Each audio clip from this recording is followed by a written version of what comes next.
A história começa com um jovem cuja vida foi repentinamente virada de cabeça para baixo por uma voz que parecia vir do céu e da terra. Seu nome era Jeremias, filho de sacerdotes da pequena cidade de Anatote. Ele não era guerreiro, nem rei, nem homem de renome, apenas um menino que vivia tranquilamente na terra de Benjamim. No entanto, em um momento decisivo, Deus colocou sobre seus ombros um fardo tão pesado que poucos na história já carregaram. Antes que Jeremias pudesse compreender plenamente seu propósito, o Senhor falou com palavras que mudariam para sempre. Antes que eu formasse no ventre materno, eu o conheci. Antes que você nascesse, eu o separei. Eu designei profeta às nações. Seus joelhos tremiam, suas mãos tremiam e o medo lhe perfurava o peito. Ele tentou protestar. Senhor, sou apenas um menino, não posso falar diante de reis ou sacerdotes, mas o céu não chama por acaso.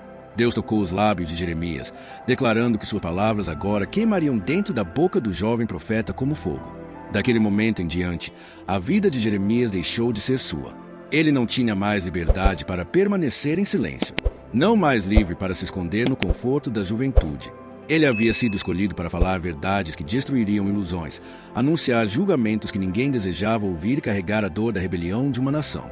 Ele teria visões de destruição, ouviria sussurros de exílio e experimentaria a solidão da obediência. E, no entanto, na profundidade desse chamado, Jeremias descobriu algo maior do que medo, a presença do Deus que nunca abandona seus servos. O que Jeremias viu e suportou não foi simplesmente a história de uma cidade. Foi uma revelação de como Deus lida com um povo que se afasta e como, mesmo no julgamento, ele planta as sementes da restauração. Sua história não é apenas sobre destruição. É sobre a esperança escondida no sofrimento, a aliança escrita não em pedra, mas no coração humano. Fique comigo, porque, ao acompanharmos a jornada de Jeremias, você verá não apenas as lágrimas de um profeta, mas também a promessa inquebrável de Deus que ainda nos fala hoje. Pouco depois do chamado de Jeremias, quando a poeira daquele primeiro encontro divino mal havia se assentado em seu coração, Deus o conduziu ao momento que marcaria para sempre seu ministério. Sozinho, nos campos tranquilos nos arredores de Anatote, a voz do Senhor soou novamente, não com ordens, mas com uma pergunta que parecia simples à primeira vista, mas ainda assim carregava um peso eterno. Jeremias, o que você vê? O jovem profeta ergueu os olhos. Diante dele, apareceu o delicado galho de uma amendoeira. À primeira vista, parecia comum, apenas um galho, nada mais. Mas Jeremias sabia que era melhor não descartar uma visão do céu. Com palavras trêmulas, ele sussurrou, Senhor, vejo o galho de uma amendoeira. A resposta de Deus perfurou o silêncio como um trovão envolto em ternura. Você viu corretamente, pois estou vigiando a minha palavra para cumpri-la. Para o povo de Judá, uma amendoeira era mais do que uma planta. Foi a primeira a florescer após o inverno frio, a primeira a anunciar que a mudança estava próxima. Simbolizava rapidez, certeza, inevitabilidade. Para Jeremias, aquele ramo de amendoeira significava isto. As palavras que ele estava prestes a proferir não seriam adiadas, e os avisos que ele carregaria não eram ameaças vãs. O julgamento já estava a caminho. O peso dessa verdade se abateu sobre o peito de Jeremias como uma pedra pesada. Ele percebeu que sua missão não era proferir sermões vagos ou lembretes gentis, era declarar com clareza ardente que a paciência de Deus estava chegando ao fim. Mas a visão não parou por aí. Novamente, a voz divina perguntou, Jeremias, o que você vê? Desta vez, a resposta não foi gentil, nem simbólica em beleza. Os olhos de Jeremias se arregalaram de horror ao descrevê-la. Vejo uma panela fervente, inclinada, prestes a derramar do norte. A imagem era aterrorizante. Ele viu o conteúdo, escaldante, fumegante, violento, pronto para se derramar sobre a terra. E Deus deixou claro o seu significado. Do norte, a calamidade se derramará sobre todos os que vivem nesta terra. Estou chamando os reinos do norte para que coloquem seus tronos às portas de Jerusalém. Pois o meu povo me abandonou. Eles queimam incenso a ídolos inúteis e adoram as obras das suas próprias mãos. Imagine o que essas palavras devem ter feito ao espírito de Jeremias. O ramo de amendoeira revelava urgência, mas a panela fervente revelava horror. Não se tratava apenas de correção, era devastação. Exércitos do norte, com as sombras da Babilônia se tornando mais altas a cada dia, logo marchariam sobre Judá. O templo, as muralhas da cidade, os cânticos de adoração, tudo ficaria em silêncio sob o rugido das máquinas de cerco e o crepitar do fogo. O coração de Jeremias deve ter disparado ao assimilar a visão. Aqueles eram seu povo, sua família, seus vizinhos. Ele deveria se apresentar diante deles e declarar que o Deus que eles alegavam adorar estava agora preparando o julgamento contra eles. Sua missão não era mais abstrata, era real, tangível, urgente. E, no entanto, mesmo em meio a esse pavor, as palavras de Deus continham um fio de esperança, pois a mesma mão que destruiria também era a mão que prometia reconstruir. As visões da amêndoa e da panela fervendo não foram o fim da história, mas o início de um processo doloroso, a quebra do orgulho para que a cura pudesse criar raízes. Naquela noite, quando as visões se dissiparam, Jeremias ficou tremendo na escuridão, com os lábios secos e o peito pesado. Ele deve ter sussurrado no silêncio: Senhor, como posso suportar isso? Como posso falar tais coisas àqueles que amo? E o céu respondeu, não com conforto, mas com coragem: Levante-se e diga a eles tudo o que eu te ordeno. Não tenha medo deles, pois estou com você para te livrar. Jeremias tinha visto o futuro, e ele ardia em seus olhos. Mas, mais do que isso, ele havia aprendido o custo da obediência, o fardo de um profeta escolhido não pela popularidade, mas pela verdade. O peso das visões queimava dentro de Jeremias como um fogo que ele não conseguia conter. Ele era jovem, mal entrando na idade adulta, mas carregava uma palavra que poderia esmagar os ombros mais fortes. Por dias, ele lutou contra o silêncio. Talvez, pensou ele, pudesse guardar isso para si. Fingir que o ramo de amendoeira era apenas um sonho, convencer-se de que a panela fervente não passava de imaginação. Mas a palavra de Deus nunca é um sussurro que se apaga. É uma tempestade dentro dos ossos. E assim chegou o dia em que Jeremias não conseguiu mais ficar em silêncio. Ele caminhou em direção a Jerusalém. Seus passos eram pesados, seu coração batia forte, mas ainda assim havia uma determinação em seu espírito. A cidade fervilhava de barulho. Mercadores gritando seus preços no mercado, crianças correndo pelos becos, mulheres carregando jarras de água, sacerdotes em suas vestes caminhando em direção ao templo. Era a cidade de Deus, mas os olhos de Jeremias não viam santidade. Ele via traição disfarçada de celebração, corrupção escondida sob o som de risos e ídolos erguidos onde somente o Senhor deveria ser honrado. Os fiéis estavam divididos. Alguns olhavam para Jeremias com admiração, sentindo o peso da verdade em suas palavras. Outros cerraram os punhos de raiva. Um homem gritou da multidão: blasfêmia! Ele amaldiçoa a morada de Deus. Outro acrescentou: silencie-no antes que suas palavras nos destruam. Jeremias sentiu a tensão aumentar como uma tempestade prestes a desabar. Suas mãos tremiam, sua garganta queimava, mas ele se recusou a recuar. Sua voz se elevou, cortando o barulho. Assim diz o Senhor: trarei sobre esta cidade uma calamidade tão grande que os ouvidos de todos os que a ouvirem tinirão de terror. Não pensem que estes muros os salvarão. Somente o arrependimento os salvará. A multidão irrompeu em alvoroço. Alguns cuspiram a seus pés. Outros o ameaçaram com os punhos cerrados. Os sacerdotes conspiraram em voz baixa. Não podemos deixá-lo continuar. Ele deve ser silenciado. Jeremias desceu os degraus lentamente, com os olhos baixos, mas dentro do peito ardia a convicção inabalável de que havia proferido as próprias palavras de Deus. Naquela noite, sozinho na escuridão de sua casa em Anatote, Jeremias caiu de joelhos. Seu corpo tremia não apenas de medo, mas de tristeza. Ele havia proclamado a verdade de Deus no lugar mais sagrado da nação. Ainda assim, era desprezado. Sussurrou no silêncio: Senhor, por que me pedes para carregar palavras que só me trazem ódio? A resposta não veio em conforto, mas em firmeza. Eles lutarão contra ti, Jeremias, mas não prevalecerão, pois eu estou contigo para te livrar. Era uma promessa, mas também um aviso. O confronto no templo havia mudado tudo. Jeremias não era mais apenas um incômodo nas ruas.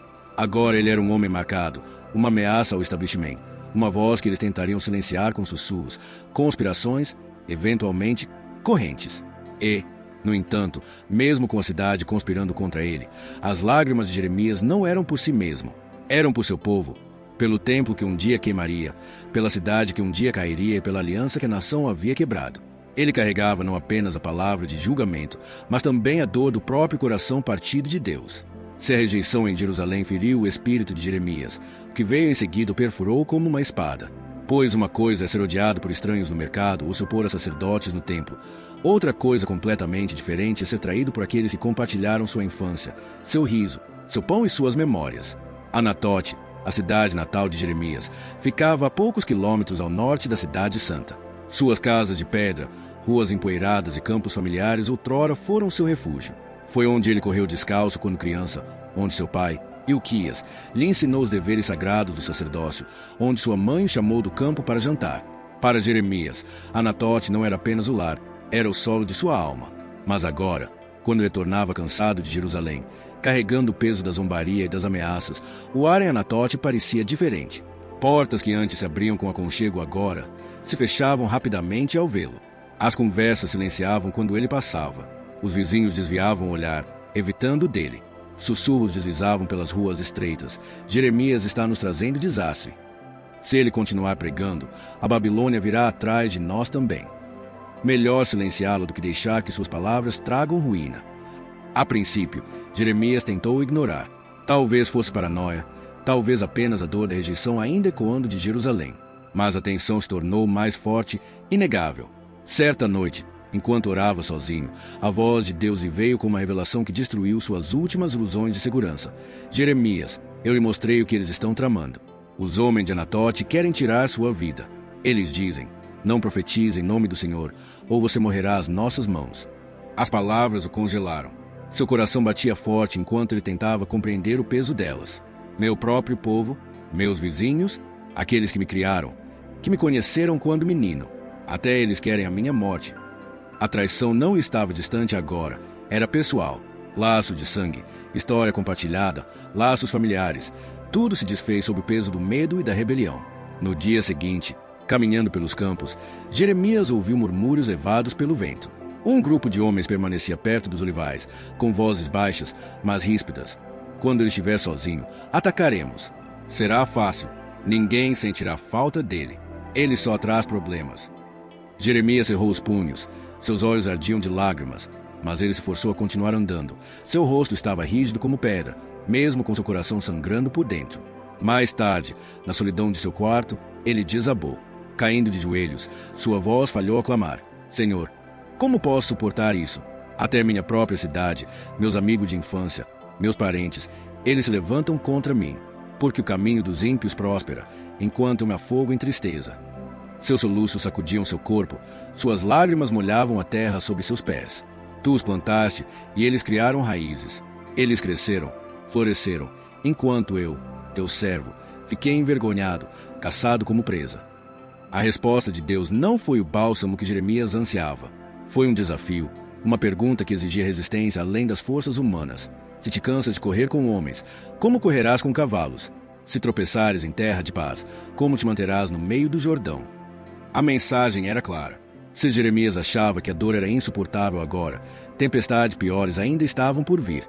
Provas maiores, solidão mais profunda, fardos mais pesados. O que ele enfrentou em Anatote foi apenas o começo. E, no entanto, Deus não o deixou sem garantias. Castigarei os homens de Anatote por suas conspirações contra você, declarou o Senhor. Ninguém restará, pois levantaram a mão contra o meu profeta. Mas mesmo essa promessa não trouxe alegria para Jeremias. Em vez de alívio, seu coração se partiu ainda mais, pois aquele era o seu povo, as vozes de sua infância, os rostos de seus parentes. O julgamento dele seria tão amargo quanto suas próprias feridas. Naquela noite, Jeremias ficou acordado, olhando para o teto de seu pequeno quarto, imaginando quantas casas próximas escondiam homens que sussurravam sobre sua morte. O silêncio da cidade, antes reconfortante, agora parecia sufocante, como uma corda apertando seu pescoço.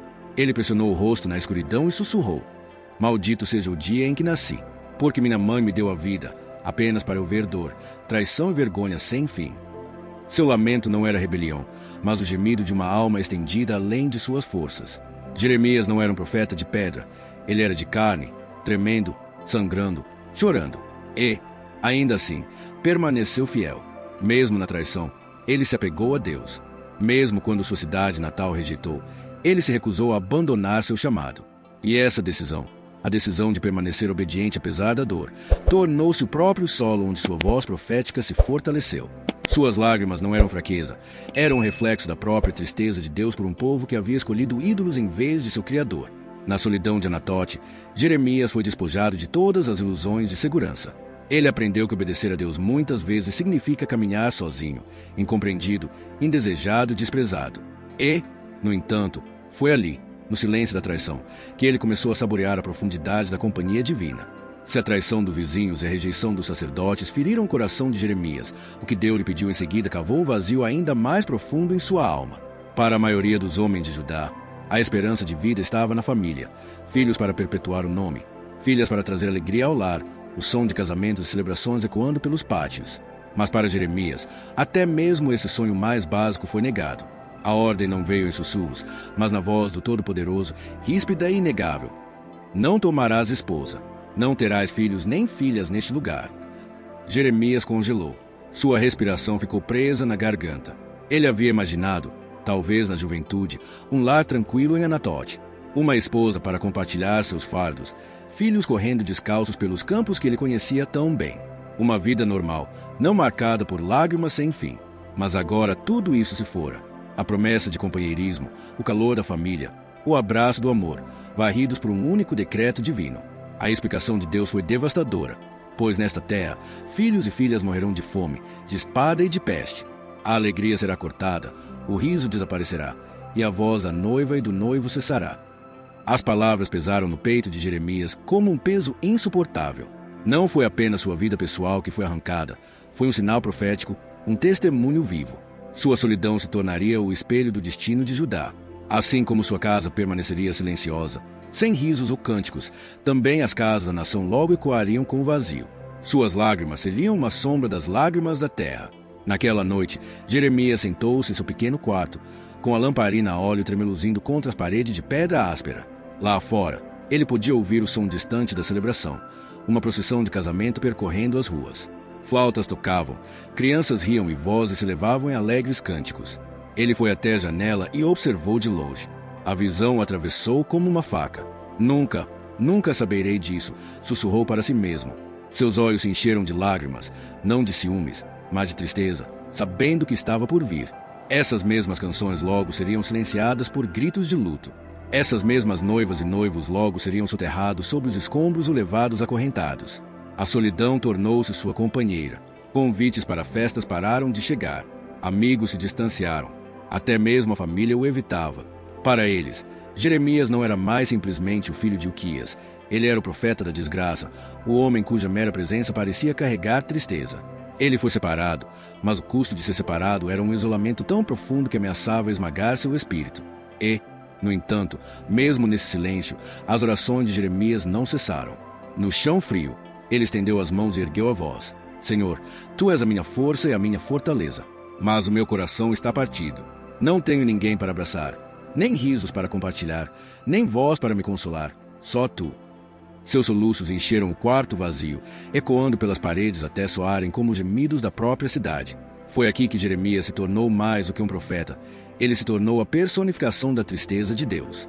Sua solidão não era um castigo, mas um chamado. Ele carregou em sua própria vida o que Judá logo enfrentaria como nação: desolação, silêncio e a perda de tudo que antes lhe dava alegria. Mas, dentro daquela solidão esmagadora, algo notável começou a crescer.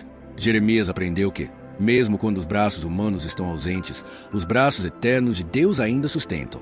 Mesmo quando as vozes de conforto se calam, a palavra do Senhor ainda fala. Suas lágrimas não foram desperdiçadas. Elas se tornaram a tinta com a qual Deus estava escrevendo sua mensagem para gerações futuras. E assim Jeremias caminhou pelas ruas de Jerusalém como um homem marcado pela tristeza, uma profecia viva. As crianças zombavam dele, chamando-o de profeta chorão. Os adultos apontavam com desdém. Mas, no fundo do seu coração, ele sabia. Sua solidão era o preço de ser porta-voz de Deus. E embora as noites fossem longas e os dias insuportáveis, ele permaneceu fiel. Em meio à solidão de Jeremias, quando seus dias se transformavam em noites de tristeza e suas lágrimas pareciam não ter fim, Deus o conduziu a uma lição diferente de qualquer sermão que ele já havia pregado. Não foi uma visão de fogo ou trovão, nem uma ordem gritada dos céus, mas algo muito mais simples, humilde, ainda assim, infinitamente profundo. O Senhor lhe disse: desça à casa do oleiro, e lá eu lhe farei ouvir as minhas palavras. Jeremias obedeceu. Caminhou pelas ruas estreitas até chegar à oficina de um oleiro. O cheiro de barro úmido impregnava o ar, e o som da roda girando ecoava como uma batida de coração no cômodo silencioso. Jeremias permaneceu em silêncio na porta, observando. Diante dele, as mãos do oleiro pressionavam e moldavam o barro, moldando com uma habilidade nascida da paciência e da experiência. A princípio, o vaso pareceu tomar forma lindamente, mas de repente o barro desmoronou em suas mãos. A forma se dobrou, rachou e quebrou. O peito de Jeremias apertou ao observar o oleiro parar, juntar o barro e começar de novo. Com calma e determinação, o homem remodelou o vaso destruído, pressionando, alisando e girando até que uma nova forma começou a emergir. E foi ali, no ritmo tranquilo da roda, que a voz de Deus chegou ao coração de Jeremias como um sussurro que trovejou. Ó casa de Israel, não posso fazer convosco como este oleiro faz? Assim como o barro está na sua mão, assim sois vós na minha. Se uma nação se converter da sua maldade, eu me arrependerei do desastre. Mas se ela se recusar, eu arrancarei, demolirei e destruirei. O significado perfurou a alma de Jeremias. Ele percebeu que o povo de Judá era como aquele barro, teimoso, frágil, facilmente quebrável. Seu orgulho os fez resistir à mão modeladora de Deus, e sua idolatria havia arruinado seu projeto. No entanto, mesmo em julgamento, Deus revelou seu coração. A destruição não era a palavra final. Assim como o oleiro remodelou o barro, o Senhor ansiava por refazer seu povo, para transformá-lo novamente em vasos de honra. Mas a lição não terminou na oficina. Deus deu a Jeremias uma nova ordem, desta vez mais dramática, mais dolorosa. Pegue um vaso de barro, vá ao vale de Inom e proclame as minhas palavras aos líderes de Judá. Depois, quebre o vaso na presença deles. O vale de Inom era infame, um lugar onde sacrifícios pagãos manchavam o solo com o sangue de inocentes. Jeremias reuniu os anciãos e sacerdotes ali, com o jarro pesado nas mãos e o coração tremendo com o peso da mensagem. Sua voz se levou contra o vento.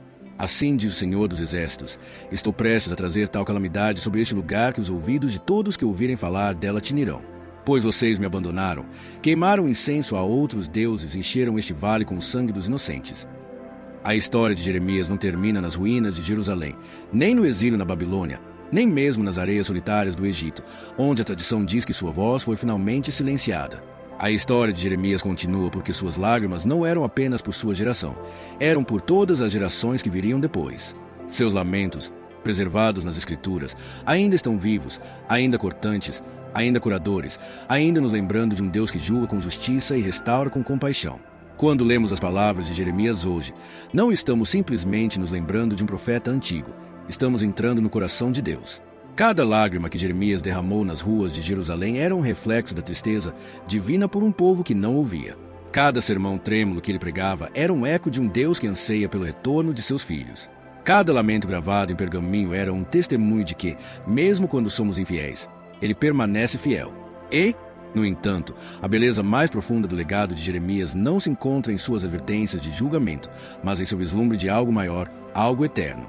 Em meio a seus clamores, em meio às cinzas, ele falou de uma nova aliança. Não uma aliança escrita em tinta ou gravada em pedra, mas uma aliança gravada em corações humanos. Uma aliança onde os pecados seriam perdoados, onde a intimidade com Deus seria restaurada, onde sua presença não mais habitaria em um templo de pedra, mas dentro de seu povo para sempre. Essa visão era mais do que a de Jeremias, era a promessa de Deus. E séculos depois, ela se cumpriu em Cristo. Em Jesus, as lágrimas de Jeremias encontraram sua resposta. O homem das dores, familiarizado com a dor, trilhou o mesmo caminho que Jeremias havia trilhado, rejeitado, espancados, zombado, ainda assim, ardendo em verdade. Mas onde as lágrimas de Jeremias só podiam lamentar, o sangue de Cristo redimiu. Onde Jeremias viu ruínas, Cristo ressuscitou. Onde Jeremias apontou para uma aliança ainda por vir, Cristo a selou para sempre. O profeta que chorou por Jerusalém tornou-se um prenúncio do Salvador que também choraria pela mesma cidade, dizendo: quantas vezes eu quis reunir os teus filhos, como a galinha reúne os seus pintinhos debaixo das asas, mas tu não quiseste. Nos gritos de Jeremias, ouvimos as primeiras notas da melodia divina que atingiria seu clímax no Calvário. Então, qual é o legado de Jeremias para nós? Não é desespero, embora ele tenha vivido em desespero. Não é solidão, embora tenha morrido em solidão. É esperança. Uma esperança nascida de lágrimas, forjada no fogo, escrita na tristeza, mas destinada a florescer na alegria. Sua vida nos diz que a fidelidade não é medida pelo sucesso, aplausos ou conforto, mas pela obediência, pela perseverança, pelo amor a um Deus que chama mesmo nas noites mais escuras. E aqui está a lição que atravessa os séculos. Embora a cidade possa cair, embora os tempos possam queimar, embora as nações possam entrar em colapso, as promessas de Deus permanecem. Suas misericórdias se renovam a cada manhã. Sua fidelidade é grande. Seu amor nunca acaba. As lágrimas de Jeremias secaram, mas a aliança que ele previu vive em nós hoje. Meu amigo, ao percorrer essa jornada da vida de Jeremias, desde seu chamado quando jovem, passando pela traição dos vizinhos, pela destruição do templo, finalmente, pelo seu fim solitário, você viu mais do que história. Você viu o custo da verdade, o peso da obediência e o poder do amor divino. A história de Jeremias não é apenas dele, é nossa. É a história de um Deus que nos chama a ouvir, a nos voltar, a ter esperança e a viver em sua aliança de graça. E é por isso que Jeremias, embora chamado de profeta chorão, também é um profeta de esperança. Suas lágrimas regaram o solo em busca de uma promessa que sobreviveria à Babilônia, a Roma e a todos os impérios, o amor eterno de Deus revelado em Cristo. Portanto, ao encerrarmos este capítulo, leve a voz de Jeremias com você. Deixe que seus lamentos o lembrem da justiça de Deus. Deixe que sua esperança o lembre da misericórdia de Deus. E deixe que sua visão da nova aliança o lembre de que o mesmo Deus que carregou seu povo durante o exílio ainda nos carrega hoje. Se esta história o comoveu, se a vida de Jeremias tocou seu coração e lhe deu um vislumbre mais profundo do amor de Deus, convido você a se juntar a nós nesta jornada. Curta este vídeo, inscreva-se no canal e compartilhe para que outros possam ouvir a voz de Jeremias ecoando através dos tempos. E não pare por aqui. Há outro vídeo na sua tela agora mesmo, esperando para levá-lo mais fundo nos mistérios das Escrituras e na esperança que nunca se apaga. Fique conosco e vamos continuar caminhando juntos através das lágrimas, através das ruínas em direção às promessas de Deus que nunca falham.